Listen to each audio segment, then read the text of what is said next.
কথা দিয়ে কথা না রেখে শিক্ষার্থীদের সাথে সরকার নতুনভাবে কি শুরু করলো দর্শক, আপনাদেরকে একেবারে তথ্য প্রমাণ সহ দেখাবো, একেবারে স্পেসিফিক ঘটনা সহ দেখাবো কিভাবে আবারও শিক্ষার্থীদের উপর ভয়ানক নির্যাতন শুরু করেছে সরকার।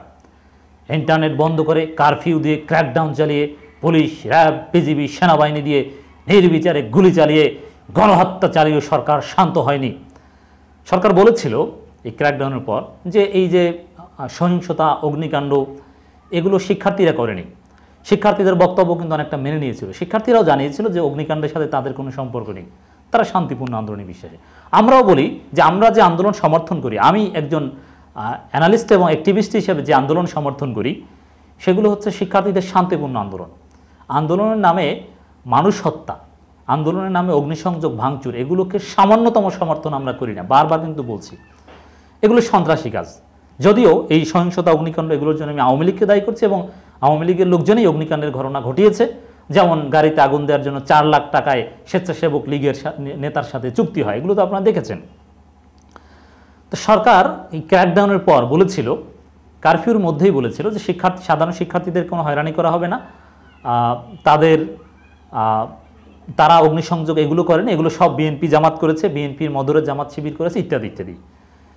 সরকারের সেই কথার অর্থ ছিল যে শিক্ষার্থীদেরকে তারা হয়রানি করবে না, এবং শিক্ষার্থী নেতাদের গুম করলেও সরকারের বাহিনী গুম করেছে, তারপরও তারা অস্বীকার করেছে যে না, শিক্ষার্থীদের সাথে বা শিক্ষার্থী নেতা বা বৈষম্য বিরোধী ছাত্র আন্দোলনের সমন্বয় তাদের কাউকেই সরকার হয়রানি করছে না, এটা কিন্তু বলার চেষ্টা করেছিল।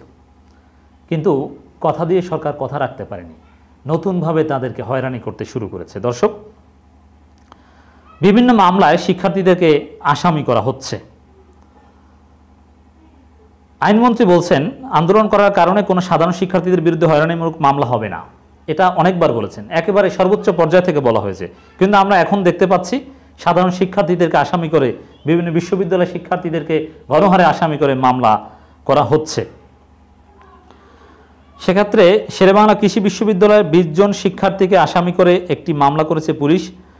আরেকটি মামলায় রাজশাহী বিশ্ববিদ্যালয়ের 15 জন শিক্ষার্থীকে আসামি করা হয়েছে। এরা কেউই বিএনপি জামাত নয়, এরা একেবারেই বৈষম্য বিরোধী ছাত্র আন্দোলনের সাথে সরাসরি জড়িত।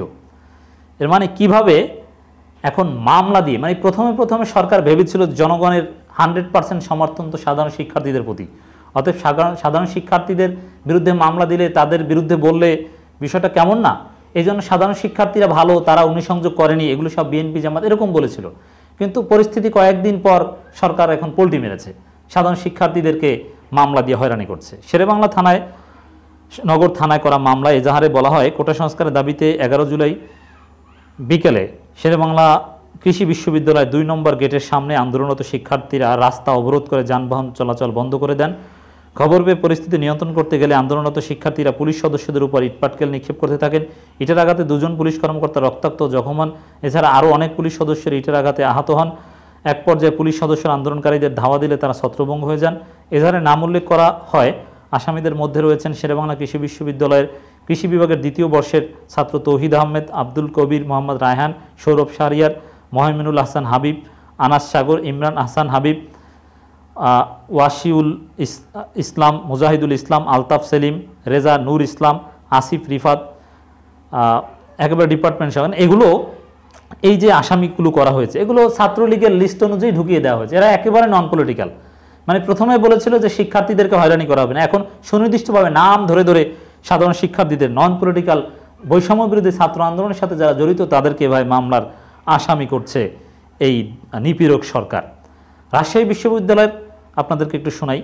রাজশাহী বিশ্ববিদ্যালয় ক্যাম্পাসে কোটা সংস্কার আন্দোলনের সময় ছাত্রলীগের নেতাকর্মীদের কক্ষ ভাঙচুর ও মোটরসাইকেল অগ্নিসংযোগের ঘটনায় মামলা হয়েছে। এই মামলায় রাজশাহী বিশ্ববিদ্যালয়ের 15 জন শিক্ষার্থী সহ 20 জনকে আসামি করা হয়েছে। রাজশাহী মহানগর মতিয়ার থানায় 17 জুলাই মামলাটি করেন বিশ্ববিদ্যালয় শাখা ছাত্রলীগের সাংগঠনিক সম্পাদক কাইয়ুম মিয়া।